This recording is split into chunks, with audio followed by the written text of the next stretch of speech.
Hi, Rich. Why don't you introduce yourself?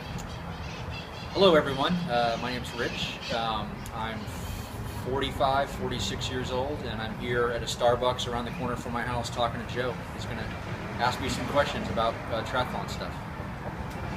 So, Rich, tell me about your triathlon story.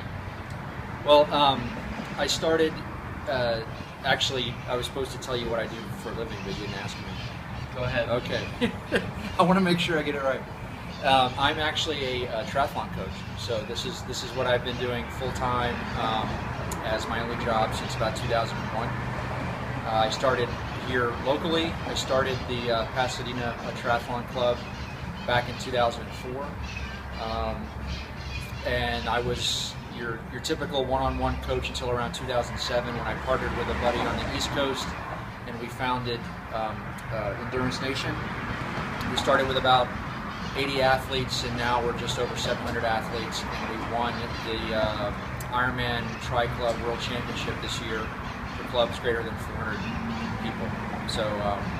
So my day job is doing nothing but walking, talking, eat, sleep, breathe, write about triathlon training and racing. That's what I do. Great. Your next question was? Tell me your my triathlon story. Okay. 1999, I was stationed at Camp Pendleton, and I had pretty much been in the field or deployed for about 4 or 5 years, and had never really had a block of time where I was home and not going out in the desert and not sleeping on the ground and not shooting things and blowing stuff up. So in I think April or May of '99, I had about it looked like about a 6-month block where I was not going to be gone from home for a lot. So I bought a used. So I was a swimmer in college, and I had been running, and so all I needed was a bicycle. So I was going for a run in San Diego, and I ran by a yard sale, and there was a guy selling a used Trek road bike. Went back and talked to him. Turns out I could trade that bicycle for an old rifle, $300. I got my first bike in about April. I did my first triathlon, which was there used to be an Olympic in Oceanside, and this was in June of '99. So I did an Olympic. I did it in a Speedo with a 48-ounce Camelback on my back. I drank the entire 48 ounces of Gatorade on an Olympic leg bike, going way too hard, drank way too much, had stomach cramps on the run, ran in my Speedo. I ran out of transition. I ran out of T2 with my helmet on. And then got out, moved up to LA, got a job up here, registered for my first Ironman Florida in 2000. That was back when you didn't have to register a year in advance. So I registered in February, the race was in November.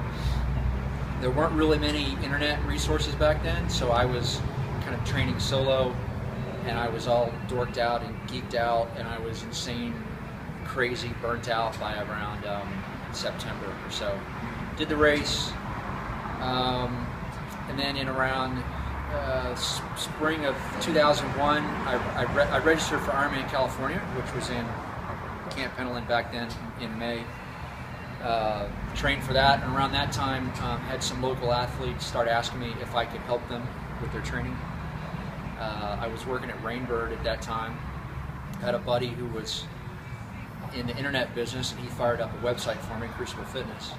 And so I spent all summer 2001 trying to figure out how I could make a living as a triathlon coach, because I hated my day job. And I was trying to figure out how I could duplicate my income.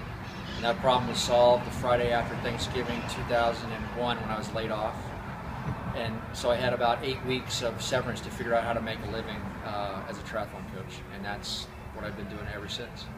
I've done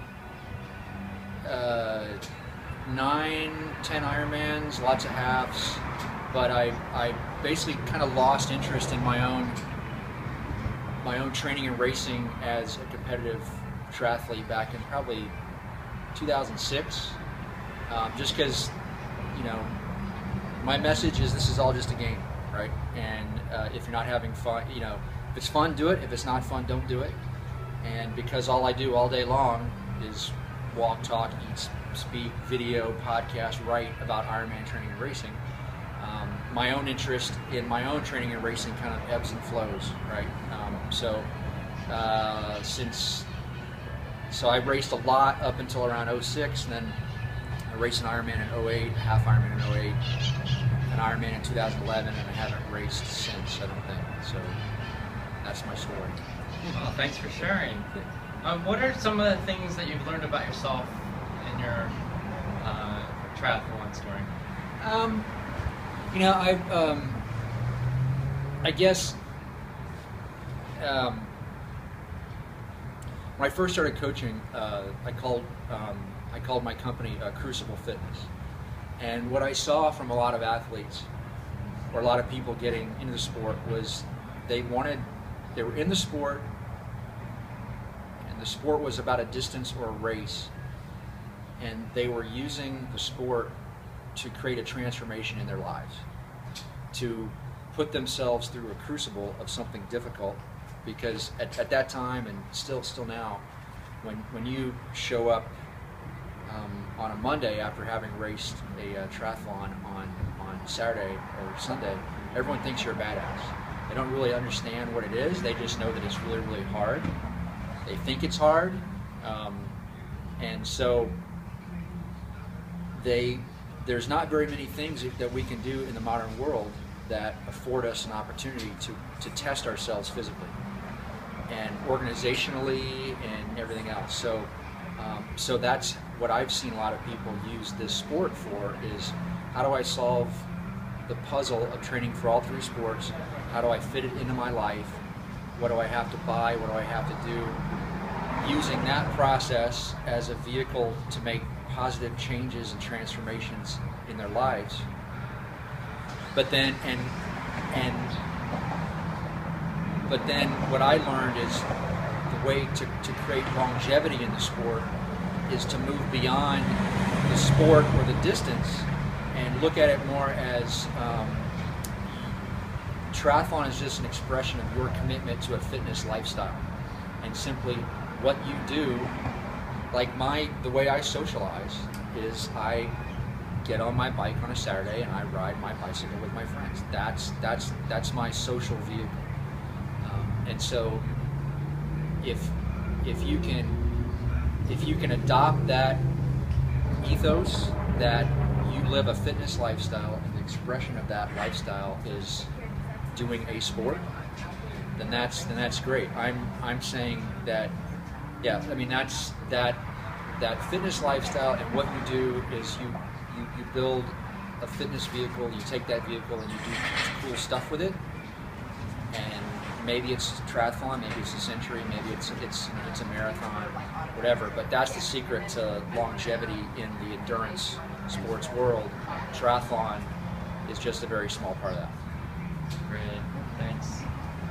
And one last question is, do you have any advice for a newbie that's thinking about doing a triathlon?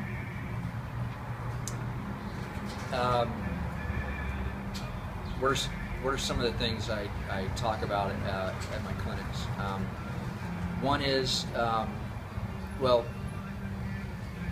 the secret. Well, when we say a triathlon, you probably think Ironman, and so when you show up to the water cooler on Monday and you say, I did a triathlon, everyone's going to think that you did a 2.4 mile swim, 112 mile bike, and a marathon.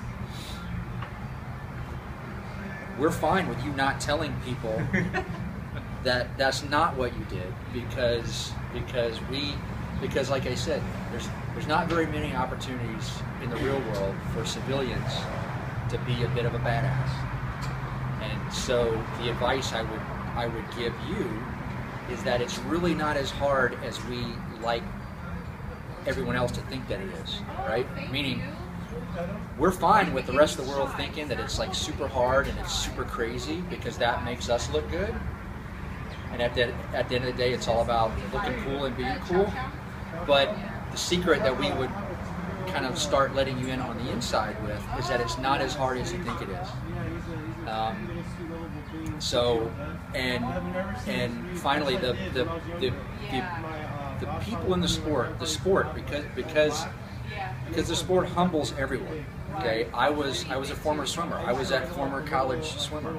My first triathlon, I came out of the water like second in my age group. I was on top of the world, and then I went backwards on the bike, and I went backwards on the run. So the sport humbles you, and because you have to learn all three sports, triathletes are very receptive to new ideas and learning things, and everyone understands that I used to be that guy who has no idea what he's doing, so I'm going to help him and I'm going to help her.